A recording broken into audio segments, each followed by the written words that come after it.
भारत का इतिहास जो पूरे विश्व में सबसे गौरवशाली इतिहास के रूप में माना जाता है, जिस इतिहास पे भारतवासी सदियों से गर्व महसूस करते हैं, क्योंकि इसी भारत भूमि पर सदियों से जन्म लेते रहे हैं ऐसे कुछ वीर शूरवीर जिनकी वीरता की गाथा आज भी भारत के कण कण में सुनाई देती है। और इस भारतवर्ष का इतिहास जुड़ा है ऐसे कुछ महान और प्रजापालक राजा महाराजाओं की अमर कीर्तियों से, जिन्होंने अपनी वीरता और महानता से सदैव अपनी महान शासक होने की छाप छोड़ी है। पर भारत देश के लिए ये बड़े ही दुख की बात है कि उनमें से कुछ वीर और पराक्रमी राजा महाराजाओं के बारे में इतिहास में ज्यादा उल्लेख नहीं किया जाता, उनकी वीरता और महानता का ज्यादा वर्णन नहीं किया जाता। दोस्तों, आज हम बात करने जा रहे हैं भारत के पश्चिम बंगाल क्षेत्र के ऐसे ही एक महान वीर और पराक्रमी हिंदू राजा के बारे में, जिनके बारे में शायद इतिहास में बहुत कम उल्लेख मिलता है। हम बात कर रहे हैं राजा शशांक के बारे में। राजा शशांक बंगाल के पहले स्वतंत्र बंगाली शासक थे, जिन्होंने सबसे पहले एक स्वतंत्र बंगाल का सपना देखा था और एक स्वतंत्र बंगाल साम्राज्य की प्रतिष्ठा की थी। राजा शशांक प्राचीन बंगाल के एक महान शासक हुआ करते थे, एक ऐसे शासक जिन्हें राजा धीराज की उपाधि भी दी जाती है। बंगाल के इतिहास में राजा शशांक एक विशिष्ट व्यक्ति के रूप में जाने जाते हैं। उन्होंने बंगाल के विभिन्न छोटे छोटे राज्यों को एकत्रित किया और गौड़ साम्राज्य की प्रतिष्ठा की। अनुमान किया जाता है कि 7th सेंचुरी यानी कि 7वीं शताब्दी राजा शशांक के शासन काल का समय हुआ करता था और ये भी अनुमान किया जाता है कि 590 से लेके 625 ईस्वी तक उन्होंने बंगाल पर राज किया था। उनकी राजधानी का नाम था कर्ण सुवर्ण, जिसका वर्तमान नाम मुर्शिदाबाद है। राजा शशांक के शुरुआती जीवन के बारे में ज्यादा जानकारी नहीं मिलती। उनके शुरुआती जीवन को लेकर विभिन्न इतिहासकारों में विभिन्न मत है। कुछ इतिहासकार ये मानते हैं कि वो मगध के मूल निवासी थे, वही कुछ और ये मानते हैं कि वो महासेन गुप्त के पुत्र थे और एक मत ये भी है कि वो मगध गुप्तों के वंशज थे। नागेंद्रनाथ बासु ने ये तर्क दिया है कि शशांक राजा कर्णदेव के पुत्र या वंशज थे, जिन्होंने कर्ण सुवर्ण शहर की स्थापना की थी। इस तरह मतांतर होने के कारण उनके जन्म, वंश परिचय और बचपन के बारे में ज्यादा जानकारी नहीं मिलती। ये माना जाता है कि शशांक ने अपने राजनैतिक जीवन की शुरुआत एक महासामंत के रूप में गुप्त वंश के महासेन गुप्त के अधीन में काम करते हुए की थी और महासेन गुप्त के मृत्यु के बाद शशांक ने गुप्तों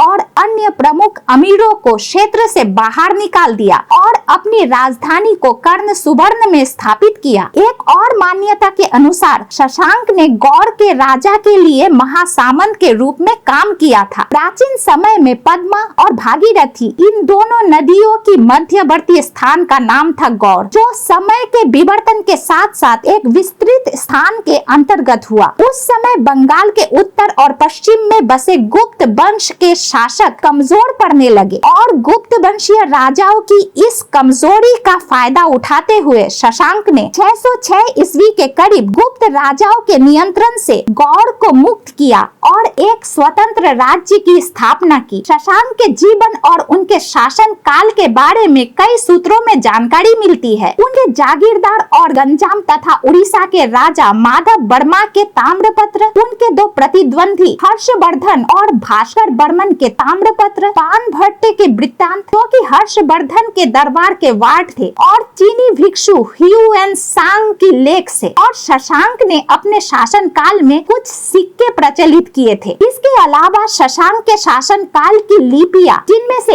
एक मेदिनीपुर में पाई गई, एक और लिपि खड़गपुर के पास एग्राहो में पाई गई। शशांक के समय से ही बंगाली कैलेंडर की शुरुआत की गई थी और बंगाली शुरुआती तारीख उनके शासन काल से ही आती है। दोस्तों, यहाँ शशांक नाम का एक विशेषता ये भी है कि चंद्रमा का दूसरा नाम है शशांक और हिंदू देवता शिव को शशांक शेखर के नाम से भी जाना जाता है, क्योंकि वे अपने सिर पर चंद्रमा को रखते हैं। अपना राज्य प्रतिष्ठित करने के बाद राजा शशांक ने अपने साम्राज्य की विस्तार में ध्यान केंद्रित किया। उन्होंने पहले दक्षिण की दंडभुक्ति, उत्कल और गोंगद राज्य में जीत हासिल की। इस समय दक्षिण के बंग राज्य के जो राजा थे उन्होंने शशांक की अधीनता स्वीकार की। उस समय भारत के मौखरी और पुष्यभूति इन दोनों राज शक्तियों में बहुत अच्छे संबंध हुआ करते थे, क्योंकि मौखरी राज्य के राजा ग्रह बर्मन, जिनका विवाह थानेश्वर के राजा प्रभाकर वर्धन की बेटी राजश्री के साथ हुआ था, और वैवाहिक सूत्र में संबंध होने के कारण दोनों राज्य ही बहुत शक्तिशाली हो गए थे। उधर मालव राजवंश के साथ पुष्यभूति राजवंश का वंश परंपरा अनुसार शत्रुता थी। मालव राज देवगुप्त मौखरी और पुष्यभूतियों की शक्ति वृद्धि से घबरा गए और अपनी राज शक्ति वृद्धि के लिए उन्होंने राजा शशांक के साथ मित्रता की। दूसरी ओर कामरूप के राजा भास्कर बर्मन राजा शशांक की शक्ति वृद्धि से भयभीत हो गए और मौखरी और पुष्यभूतियों के साथ योगदान किया। इसके बाद दोनों पक्ष ही कुछ समय के लिए शांत थे। फिर इन राज शक्तियों के बीच युद्ध शुरू हो गई। आखिर किस कारण से ये युद्ध शुरू हुआ था, इसकी कोई जानकारी नहीं है। युद्ध की शुरुआत में शशांक ने वाराणसी पर आक्रमण किया और कब्जा कर लिया। उसके बाद वो अपनी सेनाओं को लेकर कनौज की ओर यात्रा करने लगे। ठीक उसी समय मालव राज देवगुप्त भी कनौज की ओर यात्रा कर रहे थे। तब मौखरी के राजा ग्रह बर्मन और देवगुप्त के बीच एक भारी लड़ाई हुई। ग्रह बर्मन पराजित हुए और उनका निधन हो गया। देवगुप्त ने कनौज पे कब्जा कर लिया और ग्रह बर्मन की पत्नी राजश्री को बंदी बना लिया। उस समय थानेश्वर के राजा थे राज्यवर्धन। राज्यवर्धन ने अपने राज्य की सभी दायित्व अपने छोटे भाई हर्षवर्धन को सौंप दी और खुद 10,000 घुड़सवार सेनाओं के साथ देवगुप्त के साथ युद्ध में भिड़ गए। राजा शशांक देवगुप्त की सहायता करने के लिए वहां पहुंच ही रहे थे।